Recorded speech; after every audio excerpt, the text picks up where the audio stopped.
Supreme court ने फौजी अदालतों में सिविलियंस के ट्रायल के खिलाफ केस का फैसला महफूज कर लिया। मुमकिन तौर पर आज ही सुनाए जाने का इम्कान। दौरान समाअत अटॉर्नी जनरल ने कहा कि कोर्ट मार्शल आर्टिकल 175 के तहत नहीं, लेकिन हाई कोर्ट के मातहत है। मिलिट्री कोर्ट्स का फैसला हाई कोर्ट में आईनी दरख्वास्त से चैलेंज हो सकता है। आर्मी एक्ट का इतलाक उसी सूरत में होता है जब फर्द फौज से मुताल्लिक हो, जब जुर्म फौज से मुताल्लिक हो। ऑफिशियल सीक्रेट एक्ट तो पीएम हाउस और दफ्तर खारजा पर हमले पर भी लग सकता है। आर्टिकल 175 की बुनियाद पर कोर्ट मार्शल कल आदम करार नहीं दिया जा सकता। जस्टिस एजाजुल एहसन ने रिमार्क्स दिए कि कोर्ट मार्शल आर्टिकल 175 के तहत नहीं, लेकिन आईन और कानून के तहत कायम अदालतें हैं। 90 दिनों में इलेक्शन वाली बात मुमकिन नहीं, वो बात बताएं जो मुमकिन हो। चीफ जस्टिस ऑफ पाकिस्तान का दरख्वास्त गुजार सदर सुप्रीम कोर्ट बार से मुकालमा। पूछा, अगर आज हम 90 दिनों में इंतखाबात का हुक्म दें तो क्या इंतखाबात हो सकते हैं? आबिद जुबैरी ने जवाब दिया, सुप्रीम कोर्ट आज हुक्म दे तो भी 3 नवंबर को इंतखाबात नहीं हो सकते। जस्टिस काजी फाइज ईसा ने कहा, फिर अपनी दरख्वास्त में तरमीम कर लें। सदर मुमलिकत ने इंतखाबात की तारीख नहीं दी तो हम क्या करें? क्या हम सदर मुमलिकत को तारीख ना देने पर नोटिस दें? अगर कोई आइन की खिलाफ वर्जी कर रहा है तो आर्टिकल 6 लगेगा।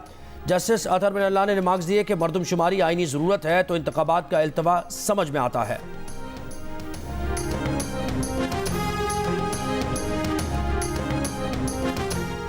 साइफर केस में चेयरमैन पीटीआई और शाह महमूद कुरैशी पर फर्द जुर्म आयद कर दी गई।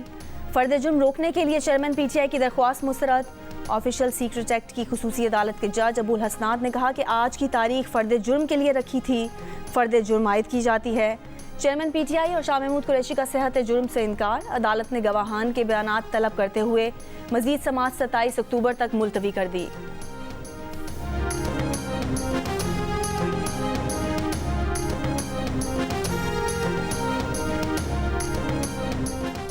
नवाज शरीफ की 2 नैब रेफरेंसेस में सज़ा के खिलाफ अपील्स बहाल करने की दरखास्तें इस्लामाबाद हाई कोर्ट में दायर। दरखास्तों में अपीलों को बहाल करके मेरिट पर दलाइल सुनने के बाद फैसला करने और एवनफील्ड और अल अजीज़िया रेफरेंस में सज़ा के खिलाफ अपील्स बहाल करने की इस्तदा की गई। इससे कबल अदालत ने अदम पैरवी पर दोनों अपील्स खारिज कर दी थी। वकील अमजद परवेज़ ने नवाज शरीफ की जानिब से अपीलें बहाल करने की दरख्वास्त दायर की।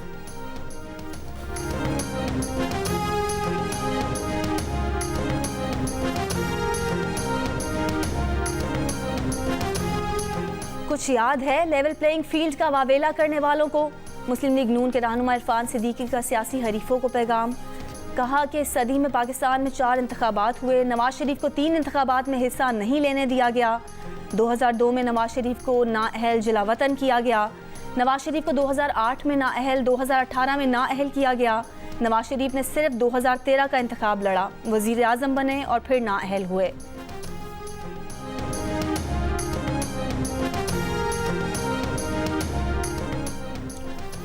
आसियान और पाकिस्तान के ताल्लुकात के तनाजुर में आसियान कॉर्नर का क़याम अहम है। निगरान वज़ीर ख़ारिजा जलील अब्बास जिलानी ने ISSI में आसियान कॉर्नर का इफ्तिताह कर दिया। इस्लामाबाद में गोलमेज़ मुज़ाकरात से खिताब में दहशतगर्दी, मौसमियाती तब्दीलियों, साइबर सिक्योरिटी, इलाक़ाई सलामती के हवाले से आसियान ममालिक में ताउन के फ़रोग़ पर जोर दिया। कहा कि CPEC हमारी इलाक़ाई मुंसलिकी के अज़्म का अमली इजहार है।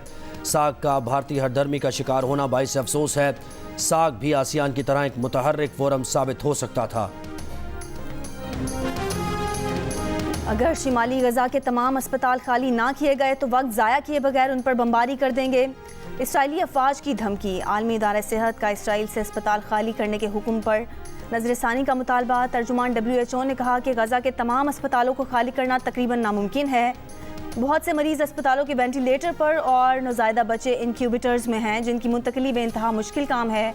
अलक्सा अस्पताल के डॉक्टर का कहना है कि गुज़िश्ता शब से अस्पताल लाए गए ज़ख्मी और लाशों में 65% बच्चे हैं। इससे पहले गजा के अल अहली अस्पताल में मिसाइल हमले में 500 बेगुनाह बच्चे जाँ भाग हो गए। इसराइल की गजा पर बदतरीन बमबारी जारी। अल शिफा और अल कुद्स अस्पताल के इर्द गिर्द भी हमले। शहीद फ़लस्तीनियों की तादाद 4700 से ज़्यादा हो गई।